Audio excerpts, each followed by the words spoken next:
High everyone, welcome back to my channel. तर आता उन्हाळ्याच्या सुट्ट्या येतच आहेत. मुलांच्या फरमाईश चालू होती. तर मुलांच्या आवडीचा चीझी पिझ्झा आपण घरीच बनवू शकतो आणि बाहेरच्या पिझ्झाच्या किमतीमध्ये आपण घरी पोटभर पूर्ण फॅमिली मिळून एन्जॉय करू शकतो. तर बघा, तर मी त्यासाठी पनीर घेतलेले आहेत आणि व्हेजिटेबल्समध्ये कांदा कट करून घेतलेला आहे स्क्वेअरमध्ये आणि टोमॅटो. जो टोमॅटो जास्त पिकलेला असतो तो नाही घ्यायचा आहे, थोडासा कडकवाला घ्यायचा आहे. तर आता हे जर व्हेजिटेबल आपण अशीच जर ॲज अ पिझ्झा टॉपिंगसाठी वापरले तर ते टेस्टी नाही लागत आणि मुले ते बाजूला काढून पिझ्झा फक्त खातील. तर त्यासाठी आता आपल्याला हे थोडंसं छान फ्राय करून घ्यायचं आहे आणि सर्व मसाले ह्यामध्ये पण टाकून घ्यायचे आहेत, जेणेकरून पिझ्झा खाताना मुले आवडीने व्हेजिटेबल्स पण खातील. ह्याआधी मी तशीच बनवायचे, म्हणजे फ्राय नाही करायची असं व्हेजिटेबल्स. तर माझा मुलगा सर्व व्हेजिटेबल बाहेर काढून फेकून देत होता. तर मग मी ही अशी ट्रिक यूज केली. तुम्ही पण अशी ट्रिक यूज करा, मुले आवडीने व्हेजिटेबल्स खातील पिझ्झामधले आणि त्या प्रमाणात ते व्हेजिटेबल्स पण हेल्दी खाल्ल्या जातील. तर बघा, थोडंसं दही पण टाकलेलं आहे, जेणेकरून टेस्ट खूपच छान येते. जशी जशी तंदुरी पनीरची टेस्ट येते त्याच टाईपमध्ये पिझ्झा खाताना छान फ्लेवर येतो. तर मी त्यामध्ये आपले मिक्स हर्ब्स जे असतात, पिझ्झा सीझनिंग, परत ओरेगानो टाकलेलं आहे आणि चिली फ्लेक्स पण टाकून घेतलेलं आहे, जेणेकरून टेस्ट खूपच छान येते. आता थोडंसं फ्राय झालं तर मग ते मी बाजूला काढले. आता कांदा आपल्याला फ्राय करायचा आहे. जास्त पण म्हणजे शिजवायचा नाही आहे आपल्याला, तो थोडासाच परतून घ्यायचा आहे.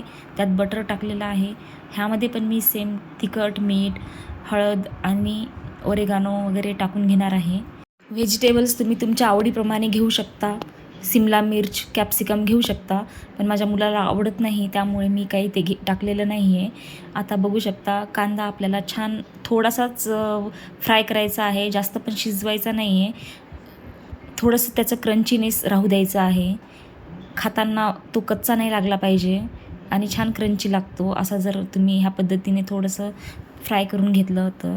आता टोमॅटो मी शिजवत नाही आहे, म्हणजे फ्राय नाही करते, डायरेक्ट तसाच ॲड करते, कारण तो लवकर शिजतो आणि मग पिझ्झा आपण जेव्हा बेक करणार तेव्हा परत मग तो गाळ होऊन जाईल. त्यामुळे आता मी सर्व बाऊलमध्ये व्यवस्थित मिक्स होत नव्हतं, त्यामुळे कढईमध्ये ट्रान्सफर केलं आणि व्यवस्थित मिक्स केलं. आता ह्यामध्ये आपल्याला सर्व सॉसेस टाकून घ्यायचे आहेत. टोमॅटो केचप टाकलेला आहे, पिझ्झा पास्ता सॉस होता माझ्याकडे, तो टाकला. तुमच्याकडे जर पिझ्झा पास्ता सॉस नसेल तर तुम्ही फक्त टोमॅटो केचप यूज करू शकता, किंवा टोमॅटो केचप नसेल, फक्त पिझ्झा सॉस असेल तर तो पण ॲड करू शकता. आता मी सर्व पिझ्झा सीझनिंग जे पण ओरेगानो वगैरे आहे ते टाकलेलं आहे, चिली फ्लेक्स टाकून घेतलं आणि हे सर्व एका बाऊलमध्ये काढून घेते. आणि ह्या मिश्रणामध्ये मी मायोनीज ॲड केलेलं नाही आहे, कारण हे मिश्रण गरम आहे आणि आपल्याला मायोनीज कधी शिजवायचं नसतं, त्यामुळे मी कढईमध्ये केलेलं नाही, डायरेक्ट आपण ती पिझ्झालाच लावणार आहोत.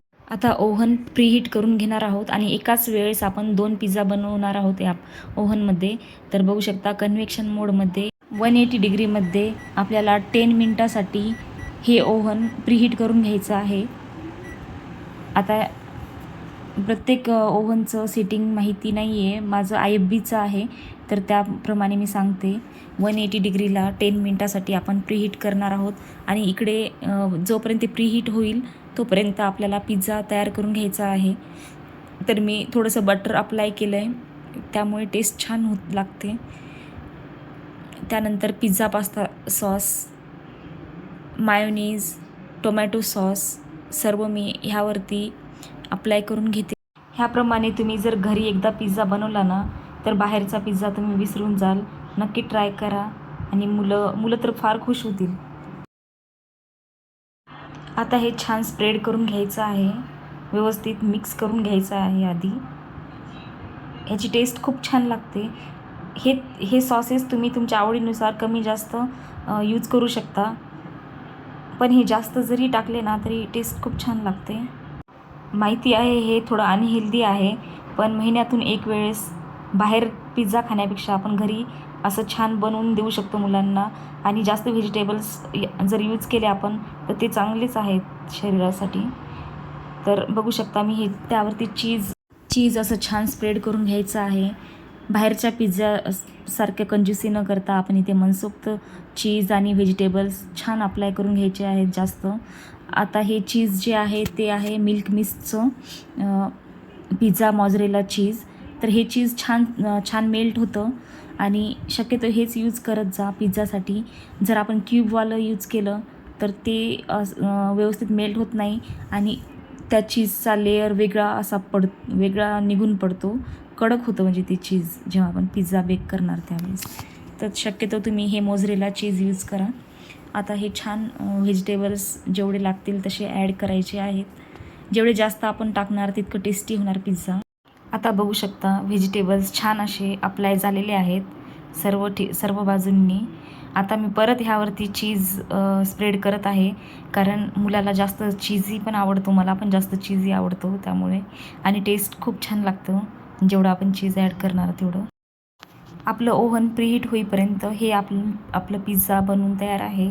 तर जर तुमच्याकडे ओव्हन नसेल तर तुम्ही हे कढईमध्ये पण बनवू शकता. कढईमध्ये खालच्या साईडला आपल्याला मीठ टाकायचं आहे, थोडंसं स्टँड ठेवून झाकून ठेवायचं आहे, म्हणजे ते प्रीहीट होईल आणि मग नंतर त्यामध्ये हे पिझ्झा ठेवून घ्यायचा आहे. तर आता बघू शकता मी एकाच वेळेला 2 पिझ्झा बनवणार आहे. तर हे ओव्हनमधलं ब्लॅक कलरचं तो ट्रे आहे ना तो, आणि त्याच्यावरती हा लॉंगवाला ट्रे आहे स्टीलवाला, तो ठेवायचा वरती. आणि खालच्या ट्रेमध्ये एक पिझ्झा ठेवायचा आहे ब्लॅक ट्रेमध्ये, आणि वरचं स्टँड आहे ना त्यावरती एक पिझ्झा ठेवायचा आहे. ॲट अ टाईम आपले 2 पिझ्झा बनवून तयार होतील आणि दोन्ही पण पिझ्झा छान होतील. असं नाही की एक पिझ्झा करपेल किंवा एक छान मेल्ट नाही होणार. दोन्ही पण छान असे होणार आहेत. तर तुम्ही बघू शकता. आणि हे स्टँड प्रॉपर ठेवायचं आहे, म्हणजे त्याचे तिन्ही पण लेग्स जे आहेत ते व्यवस्थित त्या ट्रेच्या आतमध्ये आले पाहिजे, जेणेकरून ते छान सर्क्युलरमध्ये रोटेट होईल. जर ते रोटेट व्यवस्थित नाही झालं तर मग पिझ्झा आपला करपू शकतो एका साईडला. तर ते चेक करायचं आहे जेव्हा पण आपण मायक्रोवेव्ह ऑन करणार त्यावेळेस ते बघायचं आहे की रोटेट होतो आहे ना व्यवस्थित. आता बघा मी परत बेक करणार आहे कन्व्हेक्शन मोडमध्ये 180 डिग्रीला 10 मिनटांसाठी बेक करायचं आहे. आणि 10 मिनटामध्ये आपला पिझ्झा छान असा बनून तयार होणार आहे, दोन्ही पण पिझ्झा. आता बघू शकताय तुम्ही आपले दोन्ही पिझ्झा छान असे रोटेट होत आहेत, म्हणजे छान गोल फिरत आहेत. आता आपलं मायक्रोवेव्ह बंद झालेला आहे, एंड असं येतं, म्हणजे समजून जायचं पिझ्झा आपला रेडी आहे. आता मी मायक्रोवेव्ह बंद केला आणि हे गरम असल्यामुळे ग्लोव्ज घालून असं पिझ्झा बाहेर काढून ठेवलेले आहेत. तर बघू शकता पिझ्झा आपले किती चीजी आणि किती डिलिशियस दिसत आहे, एकदम बाहेरच्या पण पेक्षा छान. तर खायला पण खूपच छान लागलेले आहेत. आणि हे बघू शकता मी ओरेगानो परत एकदा स्प्रेड करून घेतलं. आता हे कटरच्या साहाय्याने छान असं कट करून घेते आणि छान असं कट होतं. हे बघू शकता चीजी झालेलं आहे खूप. आणि ह्यातले व्हेजिटेबल्स पण खूप टेस्टी लागतात, कारण ते आपण ऑलरेडी फ्राय केलेले आहेत आणि सर्व मसाले त्यामध्ये ॲड केलेले आहेत. तर ह्या पद्धतीने तुम्ही घरच्या घरी अगदी छान चीजी असा पिझ्झा बनवू शकता आणि छान एन्जॉय करू शकता. आणि घरच्यांना पण खूप आवडेल, मुलांना तर खूपच आवडेल. तर नक्की ट्राय करा आणि कमेंट करून सांगा की रेसिपी कशी वाटली तुम्हाला. जर रेसिपी तुम्हाला आवडली असेल तर रेसिपीला एक लाईक, कमेंट आणि शेअर करा आणि चॅनलला नक्की सबस्क्राईब करा. आपण असे छान छान रेसिपीज घेऊन येणार आहोत. आता माझा मुलगा पिझ्झासाठी काय रिॲक्शन देतो बघा, आणि तो जेन्युइनली रिॲक्शन देतो. चांगलं जर बनलं तर चांगलंच म्हणतो, आणि जर त्याला आवडलं नाही तर सांगतो की नाही आवडलं म्हणून. Very tasty, yummy. I love puppy. Pizza is tasty. Yeah, Like Domino's. it is better than Domino's, guys. Yes, it is very cheesy and crunchy also. Okay. Please like and Also, don't forget to like and subscribe and share to your friend who loves to eat pizza. Subscribe, channel and like the channel for amazing videos.